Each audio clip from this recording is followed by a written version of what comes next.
আজকের ক্লাসে আমরা শিখব বেসিক্স অফ ইংলিশ, যেমন am is are, was were, do does did, have has had ইত্যাদি। এগুলি না জানলে আপনি ইংরেজি বলতে পারবেন না বা সঠিক ইংরেজি শিখতে পারবেন না। চলুন এগুলি শিখে নেওয়া যাক। ইংরেজিতে ইজকে নানাভাবে ব্যবহার করা হয়। একে লিঙ্কিং ভার্বও বলা হয়। ইজকে ব্যবহার করা হয় হি, সি, ইট এবং সিঙ্গুলার নাউনের সাথে। তার সাথে এটা মনে রাখতে হবে ইজকে প্রেজেন্ট টেন্সে ব্যবহার করা হয়। যেমন describing identity, she is a doctor, তিনি একজন ডাক্তার, তাহলে তার আইডেন্টিটি বা পরিচয় হলো ডাক্তার। এইভাবে আমরা ইজকে ব্যবহার করে কারো বা কোনো জিনিসের আইডেন্টিটি ডেসক্রাইব করতে পারি। আর একটা উদাহরণ দেখা যাক। দ্য স্কাই ইজ ব্লু, আকাশ নীল। আকাশ কেমন? না নীল। এটাও আকাশের একটা identity. This book is interesting, এই বইটি আকর্ষণীয়। বইটা কেমন? না আকর্ষণীয়। এই উদাহরণগুলিতে ইজকে ব্যবহার করা হলো একটা পরিচয় বর্ণনা করতে। তাহলে আমরা শিখলাম শি ইজ এ ডক্টর, তিনি একজন ডাক্তার। দ্য স্কাই ইজ ব্লু, আকাশ নীল। দিস বুক ইজ ইন্টারেস্টিং, এই বইটি আকর্ষণীয়। ঠিক একইভাবে আমরা অ্যাম এবং আরকে ব্যবহার করতে পারি। অ্যামকে ইংরেজিতে প্রেজেন্ট টেন্সে ব্যবহার করা হয় এবং অ্যামকে ব্যবহার করা হয় আই এর সাথে। আর আরকে ব্যবহার করা হয় ইউ, উই, দে এবং প্লুরাল নাউনের সাথে। For example, I am a teacher, আমি একজন শিক্ষক। আই অ্যাম হ্যাপি, আমি সুখী বা আমি খুশি। উই আর ফ্রেন্ডস, আমরা বন্ধু। দে আর সিবলিংস, তারা ভাই বোন। এই উদাহরণগুলিতে একটা পরিচয় বর্ণনা করতে অ্যাম ইজারকে ব্যবহার করা হলো। এবার পরের ব্যবহারগুলি শেখা যাক। ডেসক্রাইবিং লোকেশন বা অবস্থান বর্ণনা। For example, the cat is on the table, বিড়ালটি টেবিলের ওপর। এইভাবে একটা ব্যক্তি বা বস্তুর অবস্থান বর্ণনা করতে অ্যাম ইজারকে ব্যবহার করা হয়ে থাকে। আরও একটা উদাহরণ দেখা যাক। My house is in the village, আমার বাড়ি গ্রামে। এখানে বিড়ালটি কিংবা আমার বাড়ি সেটা কোথায় বর্ণনা করতে ইজকে ব্যবহার করা হলো, মানে লোকেশন বর্ণনা করতে ইজকে ব্যবহার করা হলো। I am near the park, আমি পার্কের কাছে। এখানে অ্যামকে আয়ের সাথে ব্যবহার করা হলো। দে আর অ্যাট দ্য বিচ, তারা সমুদ্র সৈকতে। এখানে আরকে ব্যবহার করা হলো। ডেসক্রাইবিং কন্ডিশন অর স্টেট, অবস্থা বর্ণনা করা। দ্য কার ইজ ব্রোকেন, গাড়িটা ভেঙে গেছে। দ্য ফুড ইজ ডিলিশিয়াস, খাবারটি সুস্বাদু। এখানে গাড়িটা বা খাবারটি ইত্যাদি বর্ণনা করতে ইজকে ব্যবহার করা হলো। আরও কয়েকটি উদাহরণ দেখা যাক। আই অ্যাম হাংরি, আমি ক্ষুধার্ত। আই অ্যাম এক্সাইটেড, আমি উত্তেজিত। উই আর এক্সাইটেড, আমরা উত্তেজিত। দে আর বিজি, তারা ব্যস্ত। এই উদাহরণগুলিতে আমরা অবস্থা বর্ণনা করতে অ্যাম ইজারকে ব্যবহার করলাম। পরের ব্যবহারটা শেখা যাক। Talking about time or dates, সময় বা তারিখ নিয়ে কথা বলতে অ্যাম ইজারকে ব্যবহার করা হয়ে থাকে। এখানে আমরা সময় সম্পর্কে বলতে অ্যাম ইজারকে ব্যবহার করব। যেমন ইট ইজ মানডে টুডে, আজ সোমবার। এখানে সোমবারের জায়গায় আমরা রবিবার, মঙ্গলবার, বুধবার ইত্যাদি বলতে পারি। The meeting is at 3 PM, বৈঠকটি বিকেল 3টায়। 3টার পরিবর্তে অন্য সময়ও হতে পারে। আই অ্যাম বিজি টুমরো, আমি কাল ব্যস্ত আছি। দে আর ফ্রি ইন দ্য ইভিনিং, তারা সন্ধ্যায় ফাঁকা আছে। এইভাবে সময় সম্পর্কে বলতে আমরা অ্যাম ইজারকে ব্যবহার করতে পারি। পরের ব্যবহারটা শেখা যাক। এক্সপ্রেসিং এক্সিস্টেন্স, অস্তিত্ব প্রকাশ। For example, there is a problem, একটা সমস্যা আছে। ইজ দেয়ার এ সলিউশন, একটি সমাধান আছে কি? এইভাবে সমস্যা বা সমাধানকে প্রকাশ করতে আমরা অ্যাম ইজারের ব্যবহার করতে পারি। Forming continuous tense, present continuous tense কিভাবে তৈরি হয়? সেন্টেন্স স্ট্রাকচার হয় এই রকম: subject plus am is are plus verb plus ING plus object. যদি বাক্যে অবজেক্ট থাকে তাহলেই ব্যবহার করা হয়। For example, I am reading a book, আমি একটা বই পড়ছি। এটা প্রেজেন্ট কন্টিনিউয়াস টেন্সের একটা উদাহরণ। I am working on a project, আমি একটি প্রকল্পে কাজ করছি। দে আর ওয়াচিং এ মুভি, তারা একটি মুভি দেখছে। সি ইজ রানিং, সে দৌড়াচ্ছে। এগুলি সব প্রেজেন্ট কন্টিনিউয়াস টেন্সের উদাহরণ। এখানে আমরা সাবজেক্ট অনুসারে অ্যাম ইজারকে ব্যবহার করলাম এবং তারপর ভার্বের সাথে আইএনজি যোগ করলাম প্রেজেন্ট কন্টিনিউয়াস টেন্স গঠন করতে। আশা করি আমি এই পয়েন্টটি বোঝাতে পেরেছি। যদি আপনার টেন্স নিয়ে কোনো সমস্যা থেকে থাকে তাহলে আমাদের টেন্স রিলেটেড ভিডিওটি দেখতে পারেন, ডেসক্রিপশন বক্সে লিংক দেওয়া আছে। ফর্মিং কোয়েশ্চেন্স বা প্রশ্ন গঠন করা। ইংরেজি বলতে গেলে আপনাকে জানতে হবে কিভাবে ইংরেজিতে প্রশ্ন করা হয়, তবেই আপনি ফ্লুয়েন্টলি ইংলিশ বলতে পারবেন।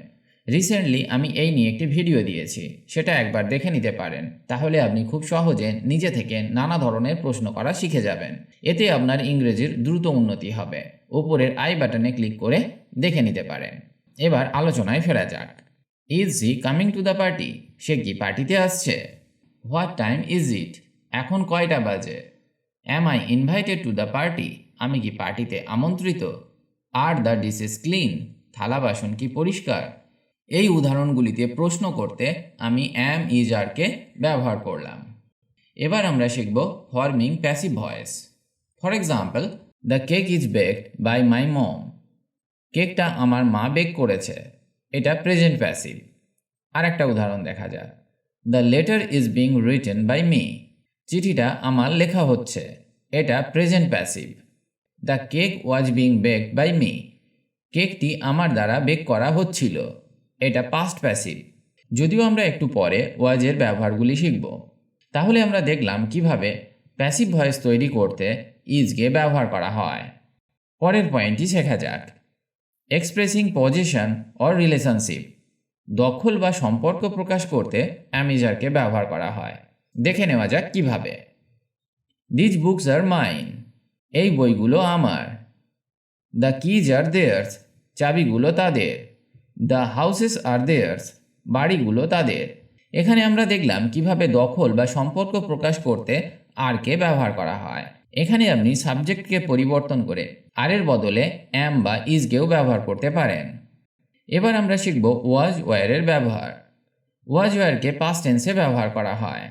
ওয়াজকে ব্যবহার করা হয় হি, সি, ইট এবং সিঙ্গুলার নাউনের সাথে, আর ওয়ারকে ব্যবহার করা হয় ইউ, উই, দে এই সমস্ত সাবজেক্টের সাথে।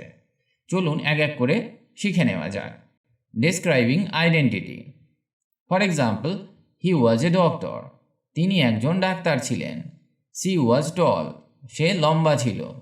আবার, ইউ ওয়ার স্টুডেন্টস। তোমরা ছাত্র ছিলে। We were friends. আমরা বন্ধু ছিলাম। They were siblings. তারা ভাই বোন ছিল। এখানে কোনো ব্যক্তি বা বস্তুর আইডেন্টিটি প্রকাশ করতে আমরা সাবজেক্ট অনুসারে ওয়াজ ওয়ারকে ব্যবহার করলাম। এবার চলুন শেখা যাক পরের পয়েন্টটি। Describing location. For example, she was at the store. সে দোকানে ছিল। It was on the table. এটা টেবিলের ওপর ছিল। You were at the party. তুমি পার্টিতে ছিলে। We were in the garden. আমরা বাগানে ছিলাম। They were at the beach. তারা সমুদ্র সৈকতে ছিল। এই উদাহরণগুলিতে আমরা ওয়াজ ওয়ারকে ব্যবহার করলাম সাবজেক্ট অনুসারে, এবং এখানে আমরা কোনো লোকেশন বর্ণনা করতে এদেরকে ব্যবহার করলাম। আশা করি এই পয়েন্টটি আপনাকে বোঝাতে পেরেছি। চলুন পরের পয়েন্টটি শেখা যাক। Describing condition or state. যেমন, হি ওয়াজ টায়ার্ড। সে ক্লান্ত হয়ে পড়েছিল। She was happy. সে খুশি ছিল। The car was old. গাড়িটি পুরানো ছিল। You were happy. তুমি খুশি ছিলে। We were excited. আমরা উত্তেজিত ছিলাম। They were tired. তারা ক্লান্ত ছিল। এখানে আমরা কোনো বস্তুর অবস্থা বর্ণনা করতে ওয়াজ ওয়ারকে ব্যবহার করলাম। Talking about time or dates. চলুন উদাহরণের সাথে বুঝে নেওয়া যাক। ইট ওয়াজ মানডে ইয়েস্টারডে। গতকাল সোমবার ছিল। এখানে আমরা সময় সম্পর্কে কথা বলতে ওয়াজকে ব্যবহার করলাম। She was born in 1990। তিনি 1990 সালে জন্মগ্রহণ করেন। You were busy last week. আপনি গত সপ্তাহে ব্যস্ত ছিলেন। We were on vacation in July. July মাসে আমরা ছুটিতে ছিলাম। এই উদাহরণগুলিতে আমরা সময় সম্পর্কে বলতে ওয়াজ ওয়ারকে ব্যবহার করলাম সাবজেক্ট অনুসারে। পরের পয়েন্টটা শেখা যাক। এক্সপ্রেসিং অ্যাকশনস ইন প্রোগ্রেস বা continuous tense. For example, he was reading a book. সে একটা বই পড়ছিল। এটা past continuous tense. She was studying for the exam. সে পরীক্ষার জন্য পড়াশোনা করছিল। এটাও past continuous tense. They were working on a project. তারা একটি প্রকল্পে কাজ করছিল। You were studying for the exam. তুমি পরীক্ষার জন্য পড়ছিলে। We were working on a project. আমরা একটি প্রকল্পে কাজ করছিলাম। এই সব উদাহরণগুলি পাস্ট কন্টিনিউয়াস টেন্সের উদাহরণ। এখানে আমরা সাবজেক্ট অনুসারে ওয়াজ ওয়্যারকে ব্যবহার করলাম। ফর্মিং প্যাসিভ ভয়েস, যেমন the cake was made by her, কেকটি তার তৈরি, বা কেকটি তার দ্বারা তৈরি করা হয়েছিল, এটা পাস্ট প্যাসিভ। চলুন পরের পয়েন্টটা শিখে নেওয়া যাক। ফর্মিং কোয়েশ্চেন্স, যেমন ওয়াজ হি লেট, সে কি দেরি করেছিল? Was he at the party, সে কি পার্টিতে ছিল? Were you at the party, আপনি কি পার্টিতে ছিলেন? Were we invited to the event, আমরা কি অনুষ্ঠানে আমন্ত্রিত হয়েছিলাম? এখানে প্রশ্ন তৈরি করতে আমরা ওয়াজ ওয়্যারকে ব্যবহার করলাম। আশা করি আমি আপনাকে ওয়াজ ওয়্যারের ব্যবহারগুলি শেখাতে পেরেছি। এবার আমরা শিখব হ্যাভ, হ্যাজ এবং হ্যাডের ব্যবহার। তার আগে জানা উচিত হ্যাভকে ব্যবহার করা হয় আই, ইউ, উই, দে এবং প্লুরাল নাউনের সাথে এবং প্রেজেন্ট টেন্সে। হ্যাজকে ব্যবহার করা হয় হি, সি, ইট এবং যে কোনো সিঙ্গুলার নাউনের সাথে এবং প্রেজেন্ট টেন্সে ব্যবহার করা হয়। হ্যাডকে সব সাবজেক্টের সাথে ব্যবহার করা যায়, তবে সেটা পাস্ট টেন্সে। এটা আপনাকে মনে রাখতে হবে। চলুন এক এক করে শিখে নেওয়া যাক। হ্যাভ, আগেই বলেছি হ্যাভকে প্রেজেন্ট টেন্সে ব্যবহার করা হয়।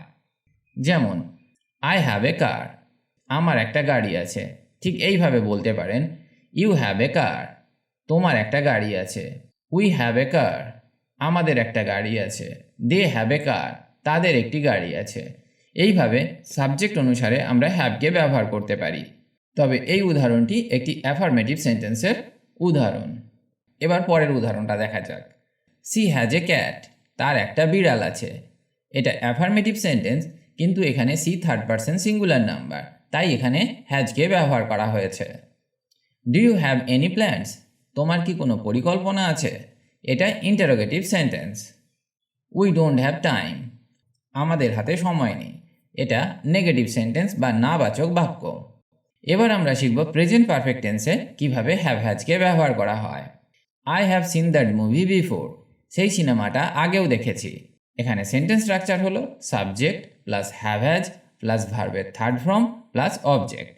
মানে প্রথমে আপনাকে সাবজেক্টকে বসাতে হবে, তারপর সাবজেক্ট অনুসারে হ্যাভ অথবা হ্যাজকে বসাতে হবে, তারপর ভার্বের থার্ড ফর্মকে বসাতে হবে এবং যদি বাক্যে অবজেক্ট থাকে তারপরে বসাতে হবে। আর একটা উদাহরণ দেখা যাক। Have you ever been to Paris, have you ever been to Paris, আপনি কি কখনো প্যারিসে গেছেন? She has already finished her homework, she has already finished her homework, সে ইতিমধ্যে তার বাড়ির কাজ শেষ করেছে। আশা করি এই পয়েন্টটি আপনাকে আমি বোঝাতে পেরেছি। ঠিক একইভাবে হ্যাজকেও ব্যবহার করা হয় সিম্পল প্রেজেন্ট টেন্সে। যেমন he has a new phone, তার একটি নতুন ফোন আছে। এটা অ্যাফার্মেটিভ সেন্টেন্স। তো এই বাক্যটিকে আমরা সাবজেক্ট চেঞ্জ করে অন্যভাবেও বলতে পারি। যেমন she has a new phone বা it has a new phone.